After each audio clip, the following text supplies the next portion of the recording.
Imagine a world where you could embrace cloud and all its capabilities with greater confidence. The confidence that comes from knowing every cloud resource is continually tuned for optimal performance. Or the confidence that comes from knowing the instant you drift from your designated security posture. Confidence that comes from knowing you are always compliant. Or the confidence that comes from knowing your cloud platform is a model cloud citizen based on all the reference guidelines from all the hyperscalers. Basically, just imagine a world where you embrace all facets of cloud with such confidence that everything just goes faster, further, and you truly realize your digital ambitions. Sound attractive? Well, let me share with you how this is not just attractive, it's very doable today. And I would argue more a necessity now than a choice. Over the next 15 minutes, I'll walk you through the thinking that has helped over 750 enterprises successfully govern over $2 billion in cloud consumption and save in excess of $300 million. The thinking that's broken down into 3 easy to understand steps. Step 1, what is cloud governance? Step 2, why does it matter? And the third step is how you can get started now. Hi, I'm Robert Ford, the Chief Strategy Officer here at CoreStack, the AI-powered NextGen cloud governance platform company. Now, whether you're an executive strategizing digital transformation or a cloud practitioner implementing cloud management in your organization, you'll find this video valuable. And towards the end of the video, I'll also show you how you can get access to a few resources that can help you on your digital transformation. So please stick with me. Today, I'm going to talk about cloud governance and why it is the new frontier to master. Let's start by having a definition about what is cloud governance. Our definition of cloud governance is nothing more complicated than cloud with confidence. Doing more cloud with greater confidence. And let me break that down for you a little bit. So if you look at cloud, you look at all the facets that make up cloud. And there's a few here in front of you. Things like the MTCO2 emissions from a green ops perspective, automation from a cloud ops perspective, compliance and security from a SecOps perspective, spend, very topical at the moment, from a FinOps perspective. And then there's things like architecture from a well-architected framework, how you're managing your postures across any of those facets I've just spoken about. Tagging compliance, not just the tags, but the key values as well. Policy visibility, anything, any facet of cloud, how do you govern that with confidence? And when I say confidence, it's more than just the feeling of you know that you're doing it right. It's the breakdown of confidence, and we've broken that down to the C is control. So you obviously have control, guardrails over everything that's happening. You understand the ownership, so you understand who's accountable for cloud. You have notification in real time, not in end of month bill time. You have fidelity, which means you trust. You trust the data and the recommendations that are being given to you. You have insights, so you are able to see across multi-clouds the information you need to see in real time to make the right decisions. Discovery, discovering what's out there is a challenge for all CIOs in your cloud estate. So you get discovery,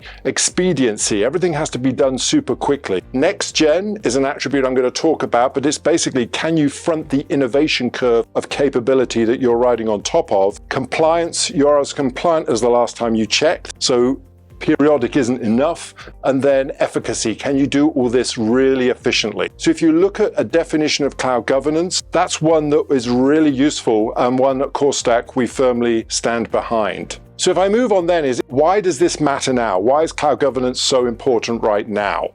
And really what I'd say is cloud governance is the new cloud frontier to master. And let me explain why I think that. If you look at most cloud journeys, the conversation of why cloud, that's a conversation that's been had a long time ago, and that ship has sailed, to be honest.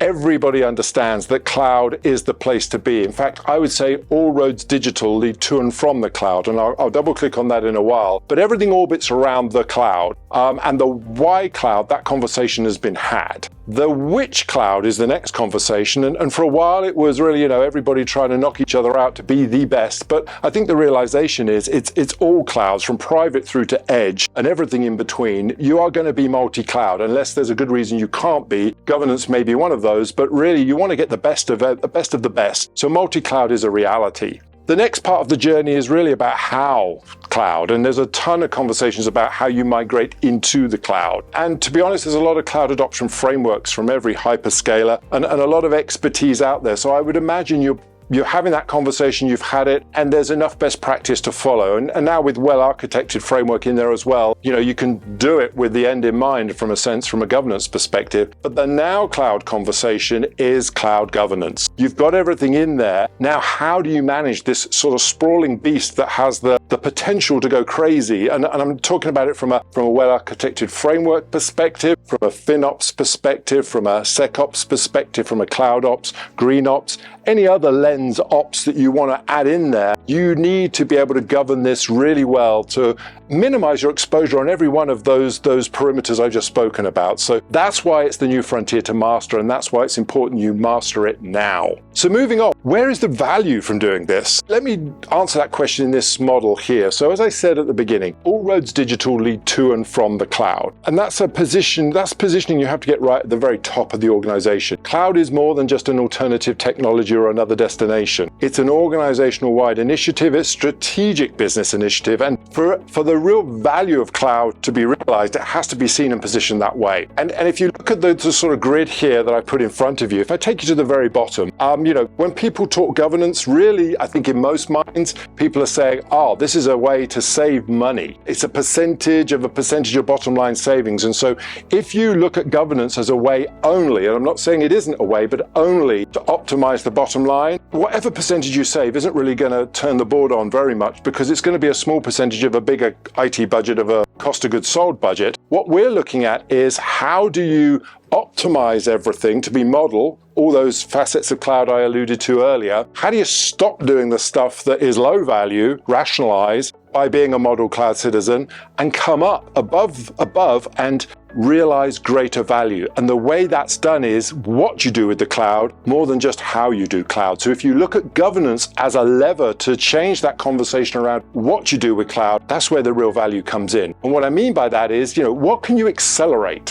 What do you know is working, and what can you sort of put your foot down and accelerate, because you have all the facets of confidence, the control, the ownership, etc., to realize greater value. And then in additionally, what can you do differently? How can you be bolder? How can you innovate more? How can you fail fast? How can you be more tech forward? With technology informing the decision, not just enabling it. And how can you disrupt and lead? And if you look to the right, the numbers speak for themselves. The true opportunity of cloud is in what you do with it through an innovation lens, more than just how you optimize it from an operational lens. And so when you're thinking cloud governance, the real value of this is not only in making sure you're secure and optimized, etc., it's in turning around to the board and the business leaders and saying, listen, we are a model cloud platform. What are we going to do more, and what are we going to do different to really create this value that is for so long has eluded people when they speak around cloud? That's the important point to note. So what matters most? What should I do to try and make this happen? And I've really picked out 3 things here. There are 3 things that I think are super important for you to consider. The first thing in this is that you need to look at this as a platform.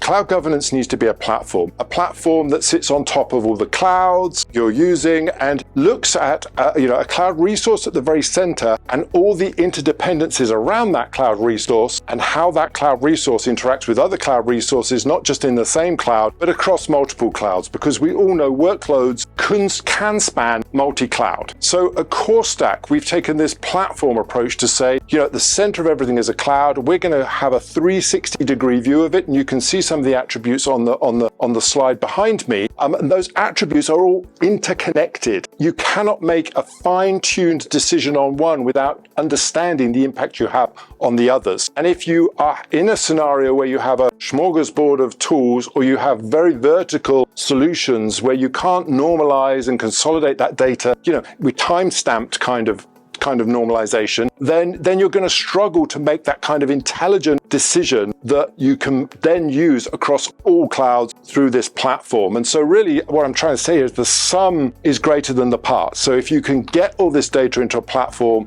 in real time, connect the interdependencies, that's when the magic starts to happen, because you are going to span clouds. Your workloads are going to span clouds. You're going to have these dependencies. You want to provision a resource in the greenest data center, that's going to have a cost associated with it. That may have a security impact. You need to understand that intelligence to make an informed decision rather than one and then have to make remedial decisions afterward. And then when you look at it from the domain AI perspective, yes, of course, we can probably make richer, forecasting, anomaly detection, detection, remediation, recommendations because of that connection. But really, you want that data in one place so that you can make the most intelligent AI and ML, generative suggestions over the top of that. First point, have a platform, because that's where the magic lies for really high-performing cloud governance. The second thing that really matters is fronting the innovation curve. And I touched on this when I talked about one of the attributes of confidence being NextGen. And when I talk about this, let me sort of bring it alive for you and talk about, NextGen is another design philosophy at CoreStack, and it's basically fronting the innovation curve of the hyperscalers. So again, there's a progression here. If you look at the sort of then-gen tools, let me make that akin to, say, like a thermometer. It would tell you what was going on, and you need to do something about it if you spot it. That kind of functionality is very akin to sort of homegrown spreadsheets and a lot of tools trying to all work together. The now-gen tools that are out there are the ones that are more like a thermostat. You can set certain parameters, certain thresholds, things will happen as a result, but it's very siloed and it's very sort of binary in its nature. What we're talking about with NextGen is sort of like the Nest thermometer of thermometers, something that's very integrated, not just into the sort of like the temperature, but the whole ecosystem of your building, to optimize that for in light of everything that goes on. It responds to things as it happens. You can tune it. It basically is a brain that's looking after everything you have, and that's what we think next-gen cloud governance should be. And we break it down into 5 attributes that we think are super important. The first one is this idea of continuity, continuous. This thing needs to be running continually. It needs to spot drift from posture, any posture, in real time to allow you to fix that or fix it for you automatically. It needs to be continually at the front of the innovation curve of hyperscalers. That wave of technology is coming at us thick and fast. You want to be at the front of that wave to be able to deploy the capabilities, not be in a position to turn around and say, sorry, we can't, because we can't govern that. And then you want it to be constantly tuning. Things will change, and you want it to be tuning to reflect that change based on parameters you feed it. Holistic, goes back to the platform. You need to be able to look across all clouds, all instances, bring that into an intelligent platform and have that 360-degree view of a cloud resource. Obviously, all clouds and all perspectives. And when I say all perspectives, you need to be able to do this not just through the hierarchy of a cloud resource, but through the hierarchy of your business, which is dynamic, which changes. But that's the way decisions will get made. And so you need to be able to have both perspectives. Automation, discovering what's out there is a tough job for everybody in this democratized digital world, but you need to auto-discover. You need to integrate into the tool ecosystem if you want to, integrate into some ITSM tools, and then you want to be able to do this declarable as code so that it gets fed into the DevOps pipelines as early as possible so that you are starting with the end in mind. The holy grail for us, invisible.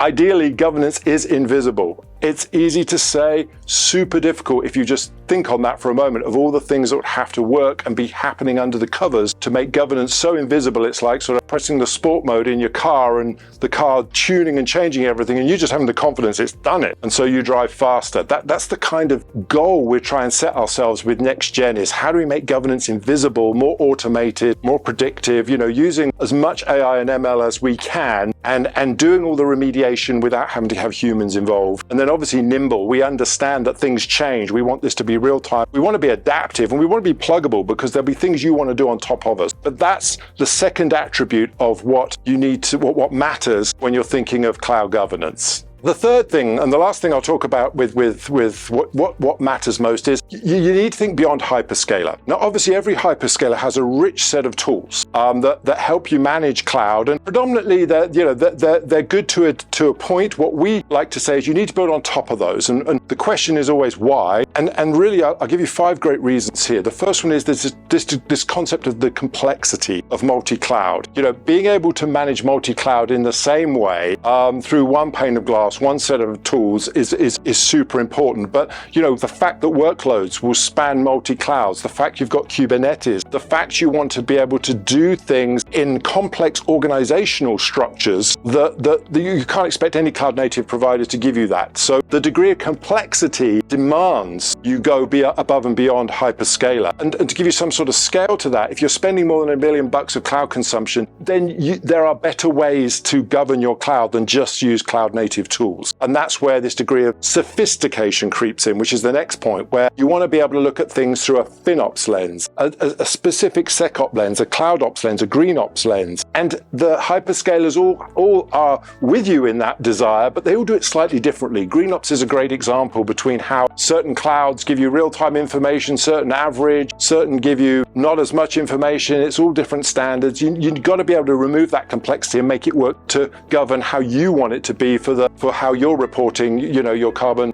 zero goals back to your customers. And then there's this interdependence. You want to be able to have the interdependence between cloud resources that span clouds. And that means you need another degree of sophistication. To get this single pane of glass, all the alerts and visibility and richer AI. You want there's much data in one spot to be able to have richer AI on top of hyperscalers. So hyperscaler tools, fantastic, but you need the next gen version on top of that. So that's the third reason. So what's the takeaway from all of this? Really, I'd say this. Cloud governance is this new now cloud frontier to master. It enables you to embrace cloud with so much greater confidence. If you can embrace it with confidence, you're going to do more of what works and you're going to experiment more, which is where all the value is. And that enables this greater value realization, which is the holy grail for everybody. Now you must front the innovation curve of the hyperscalers to do this. The speed of capability coming is super great. If you're fronting that curve, if you fall behind it, then if anybody on the call is surfing, you're going to be swimming to catch up.